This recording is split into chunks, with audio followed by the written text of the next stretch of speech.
High সবাইকে। তো জগন্নাথ দেবের স্নানযাত্রার দিন কিন্তু সকাল সকাল আমি পুজো টুজো করে নিয়েছি, কারণ আজকে আমরা যাব হচ্ছে দুই ভাই বোন মিলে জগন্নাথ দেবকে স্নান করাতে। তো দেখো ঠাকুরবাটা কি সুন্দর করে পুজো টুজো করে নিয়েছি, আর গোপাল ঠাকুরদেরকে কিন্তু একদম সুন্দর সুন্দর জামা পরিয়ে দিয়েছি, মানে রাধাকৃষ্ণকে আর গোপাল ঠাকুরদের। তো দেখো এটা বড় গপু আর পাশে ছোট গপু বসে আছে।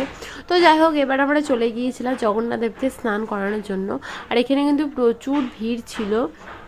তো এখানে শুরুও হয়ে গিয়েছে স্নান করানো। তো এখানে দেখো আমিও লাইনে দাঁড়িয়ে পড়েছি। তো তারপরে আমার কিন্তু এখানে জল ঢালা হয়ে গিয়েছিল জগন্নাথ দেবকে। তো এখানে ভাই কিন্তু লাইনে আছে, তো তোমাদের সঙ্গে আমার কিছু ফটো শেয়ার করে দিলাম। তো তোমরা কে কে জগন্নাথ দেবের স্নান করালে তো সেটা কিন্তু অবশ্যই জানাবে। আর এই দেখো এখানে ভাই লাইনে দাঁড়িয়ে আছে, আর এখানে কিন্তু প্রচুর ভিড় ছিল। তো আমি কিন্তু দুবার জগন্নাথ দেবকে জল ঢেলেছি, মানে একবার লাইন দাঁড়িয়েছিলাম আর একবার কিন্তু লাইনে দাঁড়িয়েছিলাম। তো খুবই ভালো লেগেছে। আমি কোনোদিনও যাইনি কোথাও জগন্নাথ দেবকে স্নান করাতে কোনোদিনও, এই বছরই প্রথমবার। তো আমি কিন্তু খুবই মজা করেছি। তো প্রচুর গরম ছিল, এটাও সত্যি কথা যে প্রচুর গরম ছিল, ওপর থেকে মনে হচ্ছে ভাপ নেমে আসছে, কিন্তু তাও খুব ভালো লেগেছে।